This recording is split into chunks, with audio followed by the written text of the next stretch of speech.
Amados irmãos, boa noite, a paz do Senhor. Estamos aqui dando sequência, à nossa série de pregações, de edificação do corpo de Cristo, que é a igreja, e com o intuito de trazer para você sempre um resumo da palavra que foi pregada no culto de quarta, no culto de domingo. Eu venho hoje compartilhar com a igreja e com os irmãos que estão me ouvindo um texto que foi publicado e foi lido no culto de hoje, Efésios capítulo de número 4, versículo do 1 ao versículo 6 diz assim: Rogo-vos, pois eu, o prisioneiro no Senhor, que andeis de modo digno da vocação a que foste chamado, com toda humildade e mansidão, com longanimidade, suportando-vos uns aos outros em amor, esforçando-vos diligentemente por preservar a unidade do Espírito no vínculo da paz. Há somente um corpo e um só Espírito, como também fostes chamados numa só esperança da vossa vocação.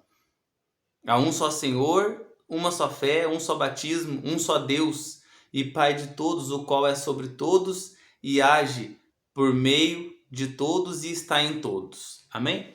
Esse texto, irmãos, nos remete a tomarmos cuidado da maneira como nós agimos. Paulo ele enfatiza aqui no versículo de número 1 para que nós fôssemos atentos à maneira como nós andamos. Ele diz aqui, eu prisioneiro do Senhor, que andeis de modo digno da vocação a que fostes chamados. Claro que o tempo aqui ele é remido, eu tenho que diminuir o contexto da pregação para tentar deixar que o vídeo não fique tão extenso, até porque as pessoas tendem a ser mais adequadas ou adeptas a vídeos mais curtos. Eu tenho que trazer aquilo que o texto está dizendo. O contexto da igreja de Éfeso era um contexto onde o povo vivia circulado de idolatria, circulado de promiscuidade, prostituição. A igreja foi plantada num cenário muito difícil de se tornar um cristão, onde os irmãos que se convertiam a Cristo tinham que optar a sair dessa filosofia. Éfeso era o palco da filosofia da época, os gregos, as pessoas que eram influentes iam para lá para levar as suas filosofias em debate. Então aqueles irmãos ali de Éfeso tinham que tomar as suas decisões se iriam continuar sendo seguidores de Cristo ou não. Então, sabendo disso, a gente aplica esse texto na nossa vida da seguinte forma: por que Paulo ele diz eu, o prisioneiro do Senhor? Porque Paulo estava realmente preso numa prisão. Era uma prisão domiciliar, era uma casa alugada onde Paulo cumpriria ali a sua primeira pena de 2 anos em Roma, cuidados ali do imperador César. Então nós temos que obter essas informações para ver o contexto, e nós podemos perceber que Paulo, mesmo preso, ele tinha essa preocupação com a igreja, ele tinha essa preocupação em aplicar um ensinamento para a igreja. Ele fala: irmãos, eu rogo. O que é rogo? Eu imploro, eu peço, eu suplico a vocês. Era como se hoje Paulo fosse um pastor que chegasse diante da igreja e falasse: irmãos, pelo amor de Deus, do que é mais sagrado para vocês, eu peço que vocês andem da maneira digna pela qual vocês foram chamados.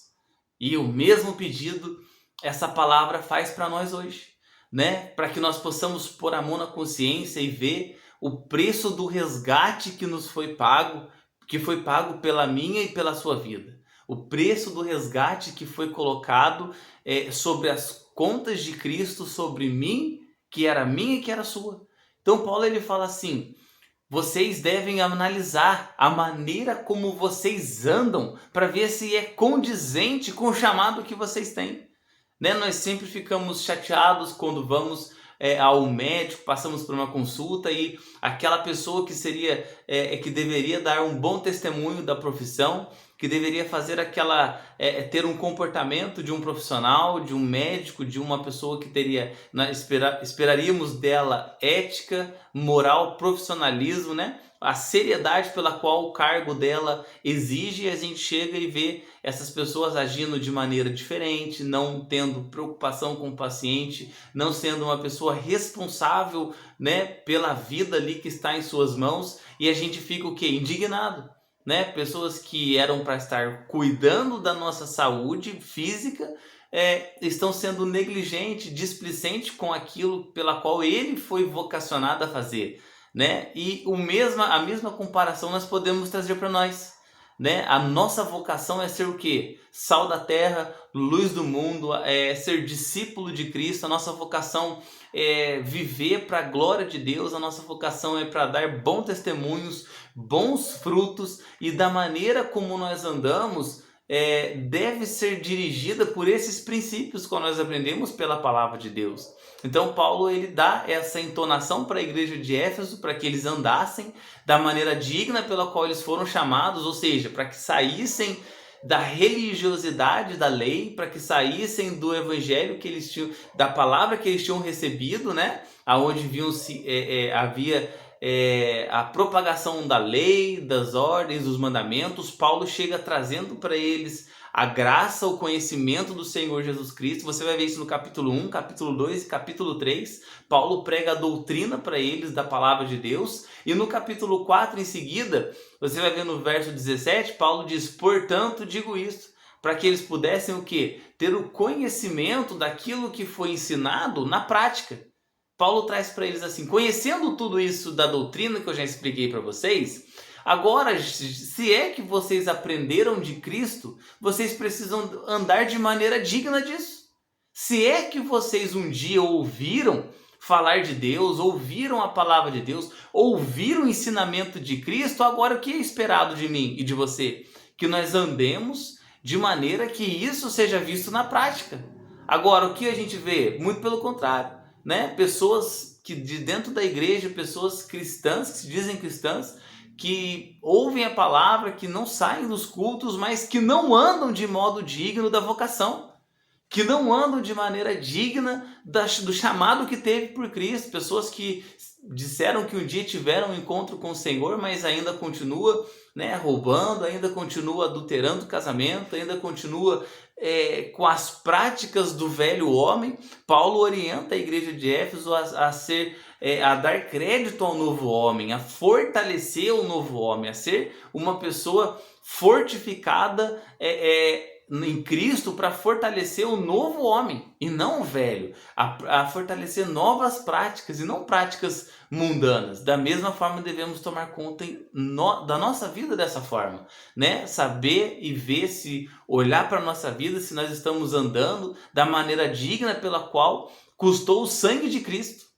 Né? Olhar para nós e falar: será que eu estou correspondendo ao chamado? Será que eu estou correspondendo com aquilo que o Senhor pagou pela minha vida? Será que eu estou sendo grato por aquilo que o Senhor fez por mim? A minha vida e a sua vida foi comprada, não é para que a gente pudesse somente ser salvo pela graça. Nós somos filhos de Deus por adoção, né? Isso é inegável. A Bíblia também nos dá esse amparo bíblico para isso, mas também a mesma Bíblia nos coloca como servos de Cristo. Se por um lado temos o colo do Pai, temos o tratamento de filho, né? Podemos chegar ao Senhor como filhos através do sacrifício de Jesus Cristo. Nós também temos responsabilidades como servos de Deus, de ser, como Paulo diz, cooperadores de Deus para a obra do ministério. Então, do mesmo jeito que nós temos o nosso compromisso com Deus, nós temos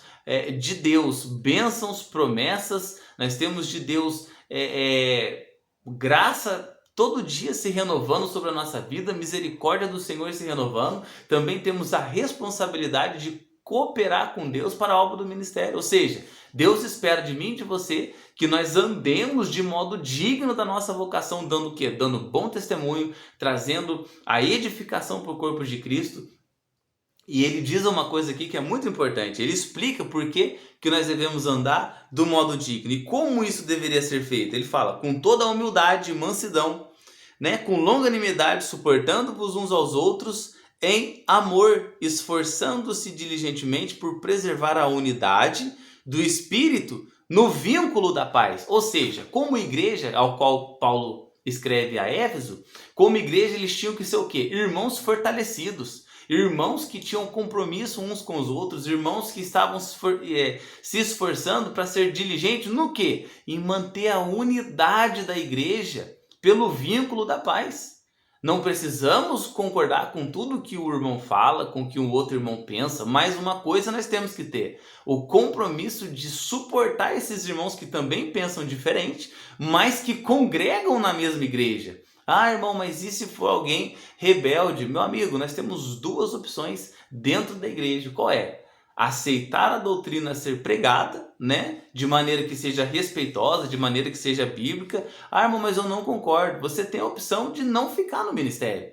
Hoje, infelizmente, existe uma leva gigantesca de igrejas, cada um com a sua doutrina, cada um com a sua vertente, né? Você tem o seu direito de escolha de saber aonde vai congregar ou não. Agora, se você decide seguir o ministério, se você decide se submeter a uma doutrina, o que é esperado de você? Que haja de maneira diligente, de forma que promova o vínculo da paz. Não seja alguém rebelde, divisivo, né, que só quer trazer contenda e especulação para o meio da igreja. Seja alguém, pelo contrário, que traga união para o corpo de Cristo. Alguém que desfaça inimizades, alguém que quebre barreiras, alguém que não faça a igreja ter um muro e sim pontes, né? Não faça muro dentro das igrejas, faça pontes, faça ligações dentro da igreja. É isso que o Senhor espera de mim e de você. E para isso ele precisa de quê? De pessoas.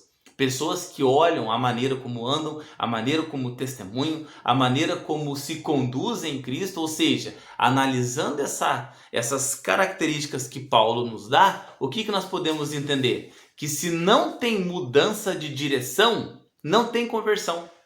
Não tem conversão. Se você não olhou para a sua maneira agora de se conduzir, né, por esse texto de Paulo, olhem, eu rogo-vos, eu peço para vocês que se conduza da maneira digna pela qual vocês foram chamados. Ou seja, se antigamente, como ele vai dizer no restante do versículo, eu roubava, hoje eu não roubo mais.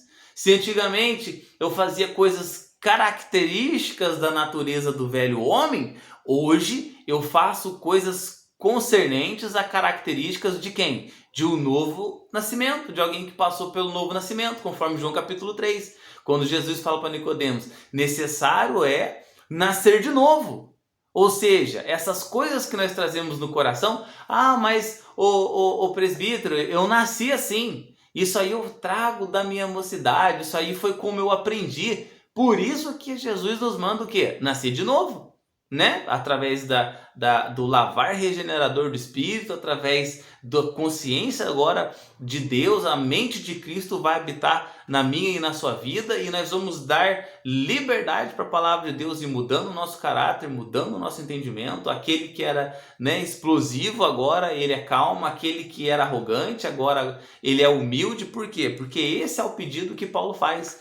Dentro da igreja, comunidade, né, nós precisamos ter esse Espírito do Senhor. Olha o que a Bíblia fala em Filipenses capítulo 2, do versículo 5 ao 8.